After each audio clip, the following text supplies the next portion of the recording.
கோவமாங்க கோவம் உங்ககிட்ட போச்சுன்னா அப்புறம் சோறு யார்கிட்ட போய்க்க யோசிக்கவே மாட்டாங்களா ஜனங்க. நான் நல்ல சாப்பாடு கொடுக்குறேன்னா உங்களுக்கு நல்ல ஆகாரத்தை கொடுக்குறேன்னா கத்துறத பார்க்க கூடாது. இப்ப நல்ல பொருள் செய்யும் போது எப்படி கம்மியான எப்படி? ஹாய் மக்களே, welcome back to our channel. இன்னைக்கு வந்து பாத்தீங்கன்னா நான்வெஜ் மீல் சாப்பிடலாம் நம்ம ஒரு ஐகானிக் பிளேஸ்க்கு தான் வந்திருக்கோம். இது ஏன் ஐகானிக் பிளேஸ்ன்னு நான் முதல்ல சொல்லிடுறேன். இவங்களோட மீன் குழம்புக்கு வந்து மிகப்பெரிய ஃபேன் பேஸே இருக்காங்க. வேர்ல்ட் லெவல்ல இவங்க மீன் குழம்பு ஃபேமஸ். ஃபாரின்ல இருந்தெல்லாம் வந்து இந்த மீன் குழம்பை டேஸ்ட் பண்ணுவாங்க. அந்த அளவுக்கு இவங்க ஃபேமஸ். நான் முதல்ல எந்த இடத்துக்கு வந்திருக்கேன்றத சொல்லிடுறேன். சுந்தரி அக்கா கடைக்கு வந்திருக்கோம். உடனே நீங்க பீச்சுன்னு நினைச்சிருப்பீங்க. பீச்சுக்கு வரலங்க, அவங்களோட ரெஸ்டாரண்ட்டுக்கு தான் நம்ம வந்திருக்கோம். அது எங்க லொக்கேட் ஆயிருக்கு அப்படின்னு பாத்தீங்கன்னா ட்ரிப்ளிகேன் ஹை ரோட் டிப்பிகன்ல லொக்கேட் ஆயிருக்கு. உங்களுக்கு landmark Triplicane post office bus ஸ்டாப்க்கு ஆப்போசிட்லயே இந்த கடை இருக்கு. இந்த கடையில புதன்கிழமையும் ஞாயிற்றுக்கிழமையும் சீரக சம்பால பிரியாணி கொடுத்துட்டு இருக்காங்க. நார்மல் டேஸ்ல வந்து உங்களுக்கு பாஸ்மதி ரைஸ்ல தான் பிரியாணி கிடைக்கும். நான் அன்பார்ச்சுனேட்லி மண்டே வந்ததுனால அந்த பிரியாணியை தான் நான் ட்ரை பண்ண போறேன். அது மட்டும் இல்லாம வீட்ல இவங்க கடையை ஆரம்பிச்சு 25 வருஷம் நிறைவடைவ போதாங்க. எந்த காரணத்தினால இவங்க கடையை ஆரம்பிச்சாங்க, அது மட்டும் இல்லாம மீன் குழம்புல அப்படி என்ன ரகசியம் இருக்கு, எல்லாமே வீடியோக்குள்ள போய் தெளிவா பார்க்கலாம் வாங்க.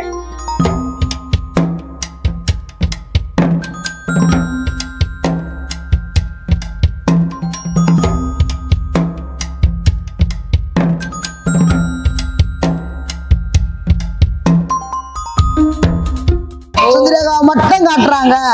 அப்ப நாங்களா வேலை செய்யாதவா சுந்தரேகா மட்டும் வேலை செய்யறாங்களான்னு கேக்குறாங்க. அதனால யார் வந்தாலும் எங்க கடையில வேலை செய்யற பசங்களையும் கொஞ்சம் தயவு செய்து போடுங்க.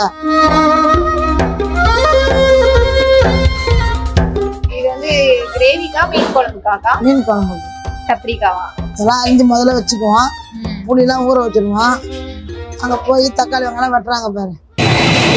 எவ்வளோக்கா எண்ணெய் ஊற்றுறீங்க? 1 கிலோ எண்ணெய் ஊற்றுவோம். இது 50 கிராம் இருக்குமாக்கா? நீங்க நல்ல எண்ணெய் தானே ஊற்றிருக்கீங்க? நல்ல எண்ணெய் இல்ல, அது கடலை எண்ணெய். கடலை எண்ணெயா? நல்ல எண்ணெய் ஊற்றா குழம்பு சாப்பிட முடியாது. 200 கிராம் இருக்குமா? பூண்டாவே தட்டி போட்டு 150 கிராம் இருக்கும். 150 கிராம். இதெல்லாம் 2 குழம்பு பங்கிட்டுக்குவோம். பச்சை மிளகாய் எடுத்துட்டு வா. வெங்காயம் எத்தனை கிலோ இருக்குவா? 2 கிலோ வெங்காயம். ஒரு குழம்புக்கு 1 கிலோ வெங்காயம். சரிடா. இது வதக்கிறதுக்கு மட்டும் போட்டிருக்கீங்க? ஆமா, அந்த வெங்காயத்துக்கு உப்பு அது.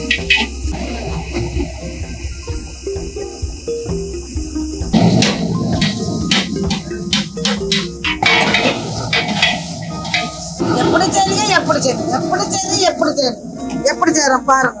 எனக்கு மீன் குழம்பே செய்ய தெரியாதுக்கா. கத்துக்கோ. இதே மாதிரி செஞ்சு யூடியூப்ல போடு. சுந்தரேகால போய் நான் மீன் குழம்பு கத்துக்கினேன், சாப்பிட்டேன், நல்லா இருக்கு. நீங்களும் அதே மாதிரி செய்யுங்க. நம்ம சுந்தரேகா மீன் குழம்பே இருக்கும்போது செய்யணும். பாரு எவ்வளவு ஸ்ட்ராங்கா கிட்டன்னு பாரு. அடியே பிடிக்காது. வச்சது சீக்கிரம் பாதி வதங்கிடுச்சா, பாதி வதங்கும் போது இதை போடணும். இந்த ஓர காம்பெல்லாம் கட் பண்ணிட்டு தான் நாங்க தக்காளி கட்டி. இது எவ்வளவுக்கா இருக்கும் தக்காளி? 1.5 கிலோ. 1.5 கிலோ.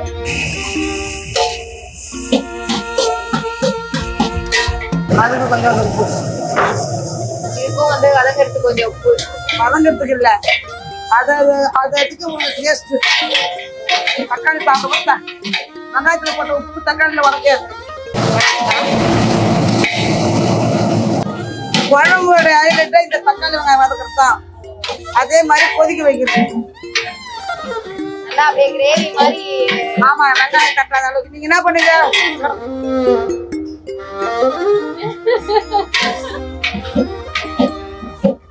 நாங்க அப்படி செய்ய முடியாது. சாப்பிடும் போது இந்த வெங்காயமே தட்டக்கூடாது. எல்லாமே நீங்க தான் பண்ணுவீங்களா? எல்லா வேலையும் கத்துக்காது. சமையல் கடை மட்டும் ஓட்டல் வைக்க கூடாது. வேலைக்காரெல்லாம் நம்ப கூடாது. காயெல்லாம் இதுலயே போட்டு வேக வச்சுருவீங்களாமா? அப்ப அந்த பருப்பு அப்படியே வேகுது இல்ல, அது நல்லா வேகக்கூட காய் வரும். இது ஒரு 20 நிமிஷம் மேல வதக்குது இல்ல? குழம்பு செய்ய 1 மணி நேரம் ஆகுமா? அட்லீஸ்ட் 80 நிமிஷமா தான் ஆகும்.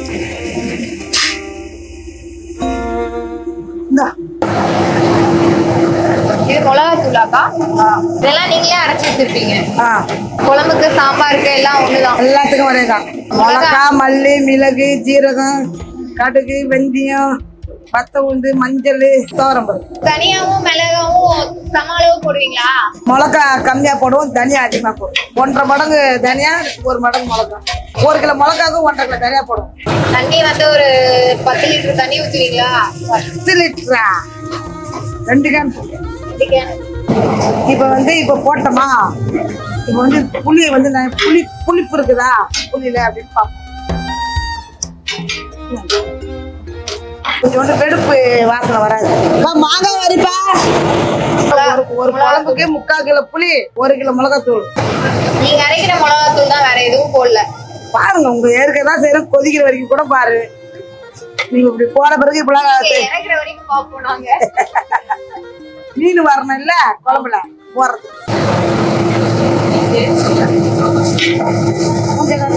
குழம்புக்கு டேஸ்ட் சொல்றது காரம் போதுமா? ஓகேவா? நீயே காட்டிக்கிற மூஞ்ச.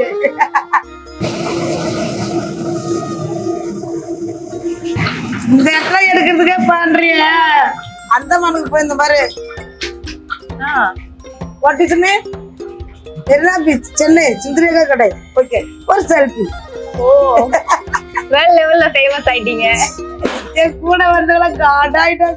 1:30 மணிக்கு எழுந்திரிச்சு எல்லாமே ரெடி பண்ண ஆரம்பிச்சிருவீங்களாக்கா? 1:30 மணிக்கு எழுந்திரிச்சு பிரஷ் பண்ணிட்டு மூஞ்சி கழுவின்னு ஒரு டீயை வாங்கி குடிச்சிட்டு காசிமேட்டு கலரம் போவோம். ஆட்டோ வர வச்சு மீன் வாங்குறதுக்கு. ஆமா, ஒரு 1/4 ஹவர்ல போயிடும் ஆட்டோ. அங்க 2 மணிக்கு ஓபன் பண்ணுவோம். அலாரம் அதான் மணி வச்சுதான் 2 மணி தான் பொருளா இறக்கணும் போட்டுல இருந்து எல்லாம். அப்ப நம்மளுக்கு என்னென்ன மீன் தேவை, எது எது தேவைன்னு பார்த்து வாங்கி. மீன் குழம்புல கத்திரிக்காய் போடுவாங்களாக்கா?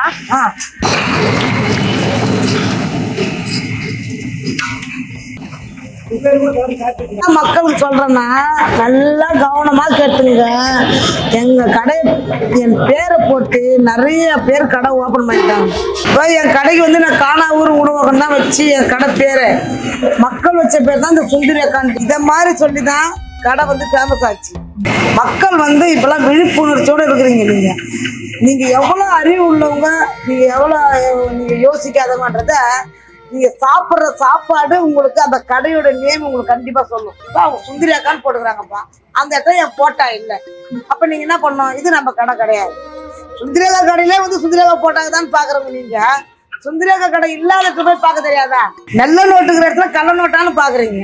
அப்ப கள்ள நோட்டு இடத்துல நல்ல நோட்டு இருக்குதா இல்லையான்னு பாக்கணுமா பாக்குறது இல்லையா?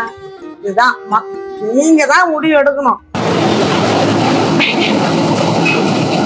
உங்களை பத்தி வந்து நிறைய பேரு நீங்க ரொம்ப கோவக்காரங்க அப்படிலாம் சொல்ற. தப்பு தப்பா பார்த்தீங்க, கோவம் வராதா? சிரிப்பாங்களா? நீங்களே சொல்லுங்க, இதெல்லாம் ஒரு கோவமாங்க? கோவம் உங்ககிட்ட போச்சுன்னா அப்புறம் சோறு யார்கிட்ட போயிருக்க? யோசிக்கவே மாட்டாங்களா ஜனங்க? இந்த கடையை பத்தி நெகட்டிவா பேசுறாங்கல்ல, அவங்களுக்கு எல்லாம் நீங்க என்ன சொல்ல போறீங்க? இல்லங்க, கோவம் இடத்துல குணம் இருக்கும், நல்லா சுத்தம் இருக்கும். சுந்தரி அக்கா கடைக்கு வந்தா ரேட் அதிகமா இருக்கு அப்படின்னு ஒரு பேட் கமெண்ட் கொடுக்குறாங்க. அத பத்தி நீங்க சொல்லுங்க, என்ன அதுக்கு பதில் சொல்லுவீங்க? இதை விட கம்மியான ரேட்ல என்ன செய்யணும்? நல்ல பொருள் செய்யணும். இப்ப நல்ல பொருள் செய்யும் போது எப்படி கம்மியான விலை? எனக்கு கேஸ் வேலை, ஆள் சம்பளம், வாடகை, கரண்ட் பில்லு, வருவார், நீங்களும் சொல்லுங்க. இதெல்லாம் விலைன்னு சொன்னா மத்த இடத்த விட நாங்க மட்டமா செஞ்சு விளையாடித்தா பரவாயில்ல. திடீர்னு தக்காளி 1000 விற்கும், 1500 விற்கும், 2000 விற்கும். சோறு உங்களுக்கு நாங்க எப்படி நாங்க ஒரு சீசன்ல நஷ்டப்படுவோம், ஒரு சீசன்ல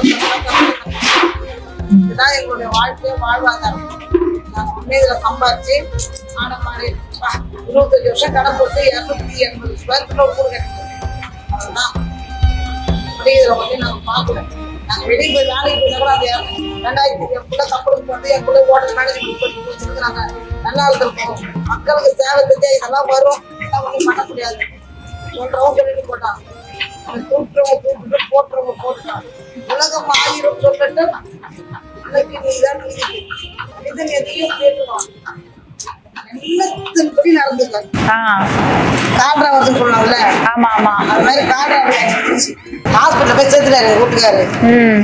39 குளுக்கோஸ் மாத்திரை ஏறிச்சு. கையாச்சு காலாச்சு எதுவும் கிடையாது. எங்க வீட்டுக்கு சொந்தக்காரங்களாம் வர்றதுக்கும் வாய்ப்பு இல்லை. ஏன்னா அங்க ஒரு கல்யாணம் எங்க அக்கா பொண்ணுக்கு கல்யாணம் பண்ணிக்கிறாங்க. அதனால அவங்க வந்து என்ன பார்க்க கொள்ள முடியல. 39 பாட்டுல ஏறி 40வது பாட்டுல ஏறுது. எனக்கு வீட்டுக்கார கூப்பிட்டு கோச்சிக்காதீங்க எல்லாம் அடங்கிடும் காட்டுற பேச்சுதான். நீங்க உறவினருக்குள்ள சொல்லிடுங்க, பாடியை இப்படி எடுத்துட்டு போயிடுங்க ஹாஸ்பிட்டலுக்கு. காட்டுறா சின்ன பொண்ணப்பா இப்படியே போஸ்ட் பண்ணிருக்காங்க. பசங்கெல்லாம் சின்னதா இருக்காங்க. நான் அப்பதான் ரட்சிக்கப்பட்டேன். ஆண்டவர்கிட்ட நான் கேட்டேன், சீமை எடுத்துக்கணும் வேணான்னு சொல்லல. குழந்தைங்க யாருக்கிட்ட போவேன், எனக்கு அக்கா இல்லை, அம்மா இல்லை, தம்பி இல்லை, அப்பா இல்லை, ஒரு உறவு இல்லை. எங்க அம்மா உண்டாக்குறாங்க, அவங்களாம் அவ்வளவு கல்யாணம் வளர்க்க மாட்டாங்க. என் ஜீவனை கொடு, என் உயிர் உள்ளனாலும் இந்த மக்களுக்காக அவ்வளவுதான் எனக்காக நான் வளர்க்கிறேன் அப்படின்னு சொல்லி வேண்டிங்கன்னா எனக்கு 40வது பாட்டுல எனக்கு கை அரைச்சிருக்காங்க. டாக்டர் போனோம் எனக்கு உட்காந்து அந்த வயதான வருவாங்க. ஒரு சிலர்லாம் திரும்ப வந்து திரும்ப உயிர் போயிடல அந்த மாதிரி. அப்பதான் உங்களுக்கு தோணுச்சா கடை போட்டு நம்ம மக்களுக்கு சேவை பண்ணணும் அப்படின்னு? நான் டிஃபன் கடை வீட்டு வாசலாண்ட போனேன். பிள்ளைங்களுக்கு பையனை பெரிய பையனை யூகேஜி படிக்க வைக்கும்போது இட்லி வாங்கி கொடுத்து பாசம் ஆயிடுச்சு. தெருவுல கடை போட்டு இருக்கிறவங்க இப்பதான் போடுவாங்க. நீங்க சாப்பாடு நாங்க டிஃபன் கடை போடாம பையன் என்னென்ன கேட்கறானோ என்ன ஆசைப்படுறா அது லாபத்தை பசங்களுக்கு கொடுப்பேன். அதிகமான லாபம் வச்சு விற்க மாட்டேன். கடலை என்னதானே? ஆமா, நாங்க கிலோ வாங்கி ஊத்துறோம்.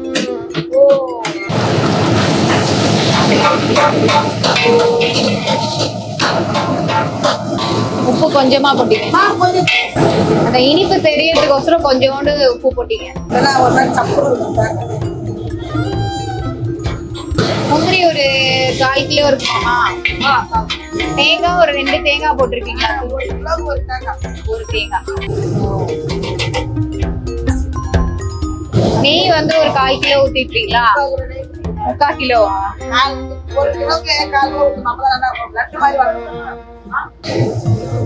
எவ்வளவு பருப்புக்கா இருக்கும்?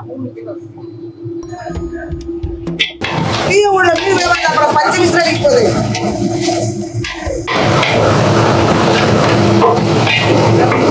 ஏலக்காவை பொடி பண்ணி வச்சுக்கிட்டீங்க. 100 கிராம் மேலே 25 கிராம்.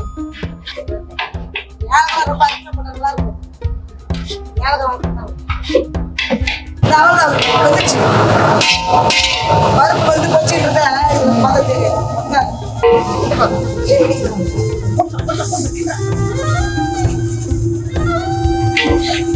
எவ்வளவுக்கா இருக்கும் சக்கரை? 3 கிலோ கடலை பருப்புக்கு 4 கிலோ பருப்பு, 4 கிலோ சக்கரை, தேங்காய், 3 கிலோ எண்ணெய்.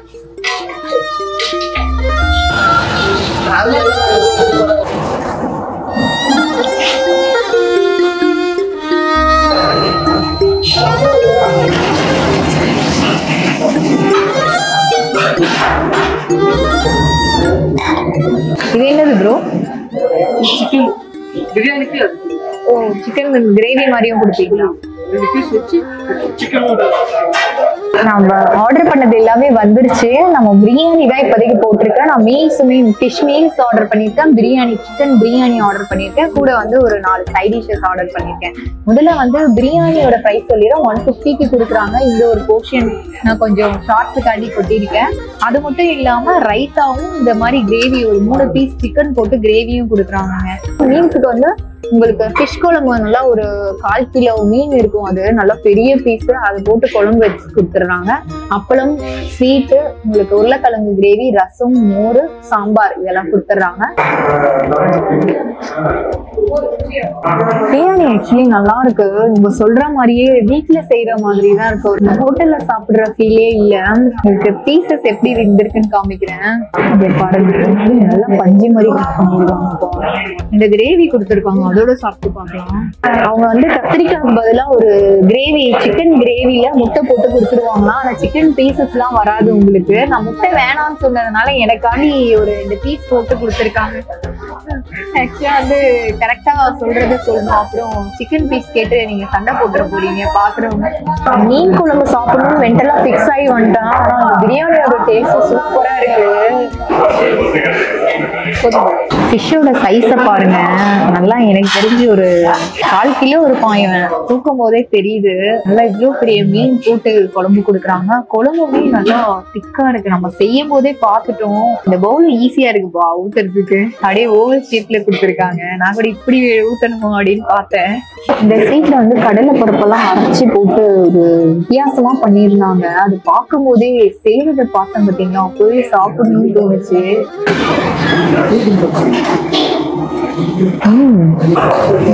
மீல்ஸுக்கு வந்து கேசரி இல்ல பிரெட் அல்வா இந்த மாதிரி கொடுத்து இது ரொம்ப டிஃப்ரெண்டா இருக்கு. எனக்கு ரொம்ப பிடிச்சிருக்கு. மெயினா அந்த தேங்காய் போட்டாங்க பாத்தீங்களா, ஃபர்ஸ்ட் தேங்காய் அப்படியே ப்ரௌன் ஆக்கி தேங்காயோட ஃபிளேவர் இறங்கி இந்த ஸ்வீட்டே வந்து டேஸ்ட்ல அல்றான். ஒரு ஃபிஷ் பீஸ் எடுத்துக்கலாம்.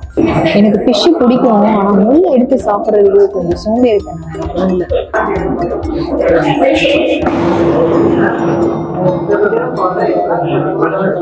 காரசாரமா இருக்கு. கலர் பார்க்கும்போது அவங்களே அரைக்கிற மிளகாத்தூள் அப்படி ஒன்றும் கலரா தெரியல.